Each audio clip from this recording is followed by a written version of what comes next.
चादर ट्रैक जो है एक बहुत बड़ा लद्दाख में एक विंटर अट्रैक्शन है। इससे काफ़ी टूरिज़्म जो है वो लद्दाख में प्रमोट होता है। तो सर आपसे ये पूछना चाहेंगे ये चादर ट्रैक जो है कौन से साल में शुरुआत हुई? अ, चादर ट्रैक इज़ जैसे आपने कहा कि टूरिज़्म बूस्ट के लिए यहाँ लद्दाख में इसकी काफ़ी अहमियत बड़ी है, जिसमें अर्ली 90s के बाद शुरू हुआ है। फिर उसके बाद इसका अट्रैक्टिव पोजीशन जो नेशनल या इंटरनेशनल लेवल पे 2004 या 5 के बाद इसका एक टूरिज़्म अट्रैक्शन पर्पसेस के लिए ये शुरू हुआ है, जिसमें हमने लास्ट ईयर काफ़ी अच्छा एक सक्सेस इसी जनवरी के महीने में ही शुरू किया था। बड़ा अच्छा फ्रोज़न ये हुआ था दोनों साइड से इसी रिवर का। लेकिन अनफॉर्चुनेटली इस साल हमने मीटिंग करके डिस्ट्रिक्ट एडमिनिस्ट्रेशन ने बाकी स्टेक होल्डर्स के साथ मीटिंग करके हमने कमेटी भी हमने वहाँ पे दिया था देखने के लिए कि एनालिसिस करने के लिए कि क्या कितना सक्सेस हो सकता है फ्रोज़न रिवर का। लेकिन परसों जो कमेटी वहाँ पे गए इंक्लूडिंग बीआरओ और एसडीआरएफ के मेंबर्स ने हमें रिपोर्टिंग किया कि दोनों साइड से आइस जो है वो बिल्कुल भी कवर अप हुआ नहीं है। तो डिस्ट्रिक्ट एडमिनिस्ट्रेशन ने with the stakeholders including alto and other tourism department के साथ मिल करके हमने ये सोचा कि फॉर द टाइम बीइंग लगभग 20 जनवरी तक हम इसको सस्पेंड करें। 20 जनवरी के बाद फिर हम एनालिसिस करेंगे, फिर कमेटी भेजेंगे, उनका रिपोर्टिंग करने के बाद देखेंगे कि जनवरी में हो सकता है कि 20 के बाद अगर दोनों साइड से फ्रोज़न का सिचुएशन ठीक रहे, फिर उसके बाद ये डिसाइड करेंगे कि कब होगा। तब तक जितने भी स्टेक होल्डर है या जितने भी ऑर्गेनाइजेशंस है टूरिज़्म के रिलेटेड, उनको ये हमने नोटिस दिया है कि टूरिस्ट्स को कि आइस जो है वो इतना अच्छी तरह से ना होने की वजह से टिल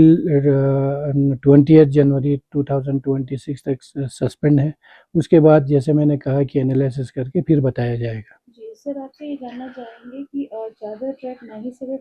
भारत में बल्कि ये पूरे विदेश में बहुत फेमस है और आपसे ये पूछना चाहेंगे चादर ट्रैक के द्वारा जो है लद्दाख को कितना इकोनॉमी जनरेट होगा? इसमें जैसे हम पूरे सीज़न में हम देखते हैं कि यहाँ लद्दाख में डिफरेंट जगह पे अलग तरीके का टूरिज़्म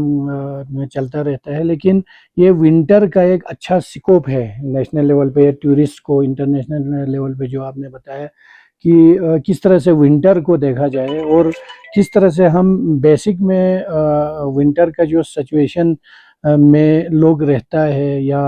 फ्रोज़न के ऊपर किस तरह का एक्सपीरियंस रहता है, उसके लिए लद्दाख एक फेमस टूरिस्ट डेस्टिनेशन हो सकता था। इसीलिए डिस्ट्रिक्ट एडमिनिस्ट्रेशन ने खुसूसन यूटी एडमिनिस्ट्रेशन ने इसको टूरिज़्म डिपार्टमेंट के साथ मिल करके इसको काफ़ी अहमियत देने की कोशिश किया कि किस तरह से हम विंटर में भी हम टूरिस्ट को यहाँ लद्दाख में ला पाए, किस तरह से हमारा इकोनॉमिक बूस्ट कितना मीनिंगफुल हो सकता है, उसको देखने की कोशिश किया। सबसे ज़्यादा यही है जैसे हम आने वाले लगभग जनवरी 20 के बाद आइस हॉकी जो हमारा यहाँ लेह में होता है, आइस हॉकी जो नेशनल लेवल का, तो सेम वो भी एक ऑब्जेक्टिव है कि किस तरह से हम विंटर में हम टूरिस्ट को खेल की शक्ल में या चादर ट्रैक की सूरत में या क्लाइंबिंग की सूरत में या बाकी चीज़ों की सूरत में सेम इसी तरह का डिस्ट्रिक्ट एडमिनिस्ट्रेशन का या हमारा यूटी एडमिनिस्ट्रेशन का सबका मिलना है और कहना है और यही अंडरस्टैंडिंग है कि हमारे टूरिस्ट ऑर्गेनाइजेशन स्टेक होल्डर्स है, सब होटेलियर्स है, उन सब से मिलकर कोशिश यही की जाती है कि विंटर भी लद्दाख एक टूरिस्ट डेस्टिनेशन कर पाए। जी तो वही आपसे पूछना चाहेंगे कि अर्ली 90s में जिस तरह से चादर ट्रैक शुरू हुआ है तब से हम पूछना चाहेंगे सर कि टूरिस्ट का जो नंबर्स है वो बढ़ रहा है घट रहा है किस तरह का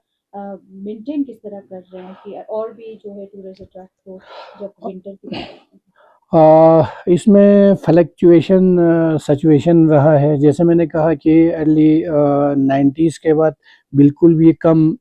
ये हुआ है, क्योंकि मॉडर्नाइज जितना हम मॉडर्नाइज कर पाता है या सिक्योरिटी के लिहाज से या मेडिकल हेल्थ के लिहाज से, लेकिन 2004 या 5 के बाद इसको काफ़ी सीरियस लेने की कोशिश की है। जैसे हमने लास्ट ईयर हमने अलगा या हमने मेडिकल जो एजेंसीज है हमने उनको भी कॉन्ट्रैक्ट दे करके उनको भी इंगेज करने की कोशिश किया था कि कोई अनइवन कैजुअलिटी वगैरह ना हो। हमने लास्ट ईयर सिक्योरिटी पर्पस के लिए एसडीआरएफ जो हमारे यहाँ लद्दाख के एसडीआरएफ है हमने उनको परमानेंटली हमने इंगेज किया था। वो 60 टूरिस्ट जहाँ जहाँ पे जाते हैं उनके साथ रहने की हमने उनको सारा सुविधा देने की कोशिश की थी। तो हमने इस साल डिसाइड किया था कि हमारे पास यहाँ एनडीआरएफ के भी यहाँ स्टेशन है यहाँ ले में, तो हमने उनको भी डायरेक्शन दिया था कि आप अपने एजेंसीज को वहाँ सिक्योरिटी पर्पस के लिए, क्योंकि पानी में अनइवन पानी में भी जा सकता है या कहीं बीमार पड़ सकता है, तो इस सिचुएशन को भी देख करके हमने ये कोशिश किया था कि एनडीआरएफ एसडीआरएफ प्लस है medical plus and other agencies को देख करके हम ये बताने की कोशिश करेंगे कि किस तरह से हम विंटर में भी जैसे ये वाला इवेंट है इसको काफ़ी अहमियत दे करके लोगों को एक विश्वास या एक भरोसा पैदा करने की कोशिश करें डोमेस्टिक टूरिस्ट या इंटरनेशनल फॉरेन टूरिस्ट को समझाने की कोशिश करें कि किस तरह से हम एक अच्छा मेडिकल फैसिलिटी या सिक्योरिटी के लिए लिहाज से देख पाएँ। जी सर, ये चादर ट्रैक अभी तो नेमो कादम दश्ता रोड भी बन चुका है, तो हम जानना चाहेंगे उसका क्या फ़ायदा या नुकसान रहा है चादर ट्रैक को लेके। दूसरा, ये कितने किलोमीटर का स्ट्रेच है सर पूरा ट्रैक? ये स्टार्टिंग से लेकर जो जहाँ तक किया जाता है लगभग 2 से ढाई किलोमीटर का पॉइंट पे रहता है, लेकिन ये जो नीमो दर्जा रोड जब से खुला है तो टूरिस्ट ये भी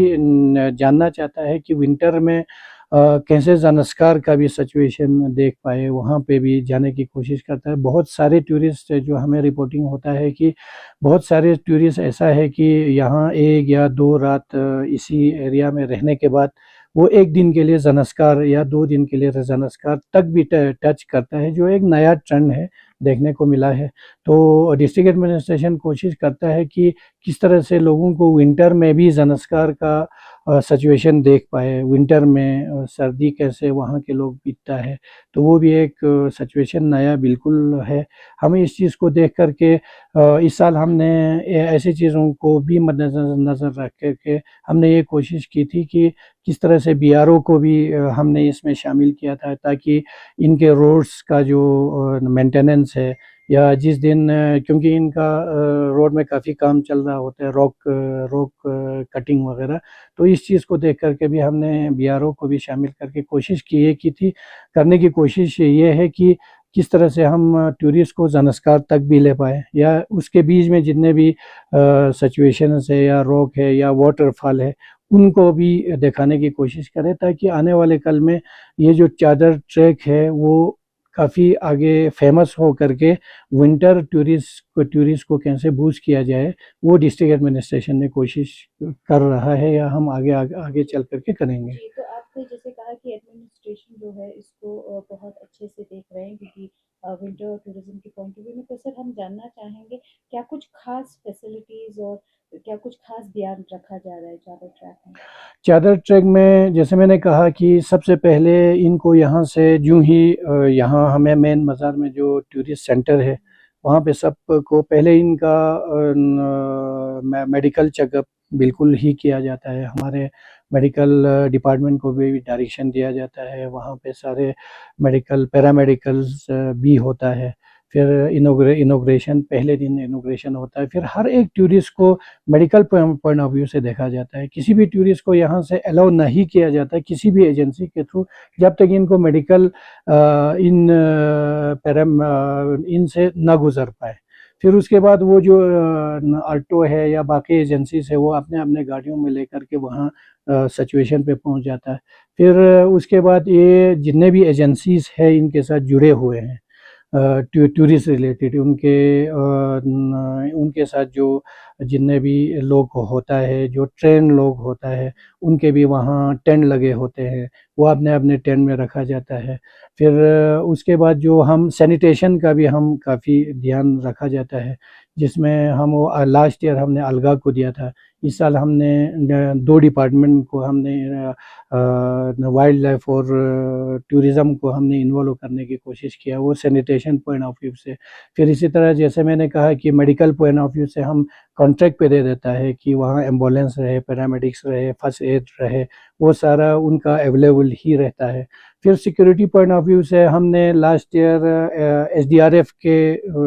लोगों को हमने इंगेज किया था, और साथ में हमारे जो टूरिस्ट पुलिस है या जो एसएचओ रहता है, वो भी दिन में मॉनिटरिंग करके सिचुएशन का रिपोर्टिंग करते रहता है। अब हमने इस साल ये कोशिश की थी कि हमारे पास एनडीआरएफ के, जैसे मैंने कहा कि एनडीआरएफ के भी यहाँ पे स्टेशन है यहाँ ले में, तो हमने उनको भी इंगेज करने की हमने सोचा है कि आने वाले कल में सिक्योरिटी पॉइंट ऑफ व्यू से हम इन दोनों एजेंसीज का हम फ़ायदा उठाएं और इनको भी इंगेज किया जाए, ताकि किसी भी टूरिस्ट को कोई ऐसा ना लगे कि सिक्योरिटी पॉइंट ऑफ व्यू से, मेडिकल पॉइंट ऑफ व्यू से या सैनिटेशन पॉइंट ऑफ व्यू से कोई इशू ना आए, ताकि आने वाले कल में विंटर टूरिज्म जिसकी हम बात करते हैं, उसको हम आगे आगे कैसे लेकर जाएं। जी, तो बहुत सारे टूरिस्ट के बकेट लिस्ट में चादर ट्रैक रहता है सर। तो पैकेजिंग की हम जब बात करें, टोटल पैकेज वो कितना आपने रखा है? क्योंकि बहुत सारे ये भी सुनने में आता है कई बार एक्सपेंसिव वगैरह तो कर नहीं पाते हैं, तो इस बार कितने पैकेज करें? हमने कुछ चीज़ों में थोड़ा सा कम, जैसे सैनिटेशन पॉइंट ऑफ व्यू से उनका हर एक टूरिज़्म से ये लोग ये एजेंसीज़ को हम ये दे देते थे, इंगेज करते थे कि 1700 ₹1750 लेते थे। हमने इसको कम किया था, जैसे अभी आपने कहा कि क्योंकि टूरिस्ट जो है टूरिस्ट को लगता है कि ये में ज़्यादा चार्ज होता है, वो हमने इस साल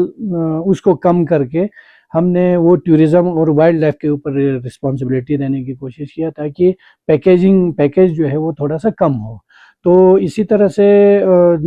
हम ये कोशिश करते हैं कि लास्ट ईयर लगभग 500 प्लस टूरिस्ट इस ट्रैक पे आए थे, लेकिन इस साल जो हमने एक फिगर देखने की कोशिश किया था कि कितने टूरिस्ट है, नेशनल, डोमेस्टिक या फॉरेन टूरिस्ट है, कि लगभग ये इस साल 300 प्लस लोगों का कल तक का ऑफर था। तो शायद अब हम कर नहीं पाए। अब हम, जैसे मैंने कहा कि 20 जनवरी के बाद फिर हम रिव्यू करेंगे, देखेंगे कि किस तरह से हम टूरिस्ट को यहाँ इस ट्रैकिंग से भी हम बूस्ट कर पाए। देखते हैं कि 20 जनवरी तक अगर हमें मौसम काफ़ी माइनस में चला जाए, तो अगर कोई पॉजिटिव साइन आता है तो हम कोशिश करेंगे कि 20 या 25 के बाद चला पाए। Thank you.